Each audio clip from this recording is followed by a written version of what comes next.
Virgo, first week of June 2025 with What's the Tea Oracle. Please be sure to check your sun, moon, and rising for a more complete and full picture of what's going on for you this week.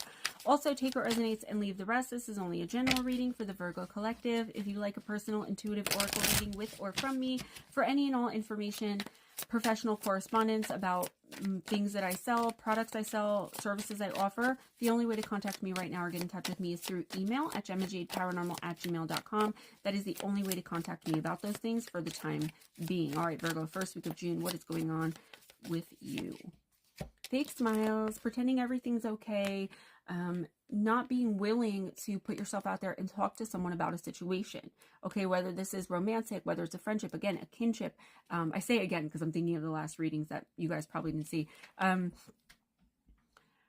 Don't go along to get along, and don't pretend you're okay with something if you're not. Virgo, since when do you have a hard time speaking up? Right? You're already 15 steps ahead of the rest of the population anyway, and that includes the people in your life. If you feel your boss is, shorting you as far as a promotion or your pay, speak up. If you're walking around, particularly in the first week of June, just pretending that everything's all right, you're never upset about anything, you're very go with the flow, you're Mr. Cool Dude, you're Miss Chill Girl, it's eventually going to come out and you're going to end up exploding.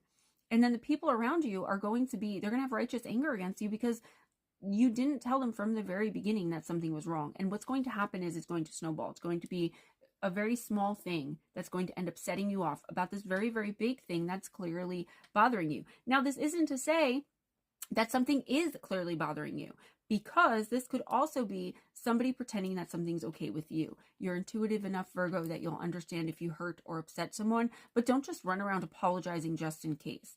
Tell people that if you think they're upset with you or they make comments, let them know, like, I'm willing to be here to listen, but I'm not going to guess. I'm not going to try to intuit what's wrong with you, and stand your ground on that, because I feel like there could be people or there could be a person in your life that's just looking for attention. And if they want attention, maybe that's not the best way to go about it. You need to let them know that, because once you give into this once, this is going to be the dynamic of your relationship going forward from what I'm seeing. Right? So make sure you're speaking up about how you're feeling, what you want, need, why, etc., and not just pretending like everything's okay, hoping things will work itself out down the line. Since when do you just poke and hope? Right? You have things planned, like I said, 15 steps ahead or more. If you feel like someone might be upset with you, open the conversation, like make room for dialogue. This could be someone that maybe is uncomfortable, maybe embarrassed about something. There's definitely something that needs to be said here, but the person or people involved could be worried about bringing it to you for fear of your reaction or your response. So open the door for dialogue. It's okay to do that. Don't just pretend like everything's okay.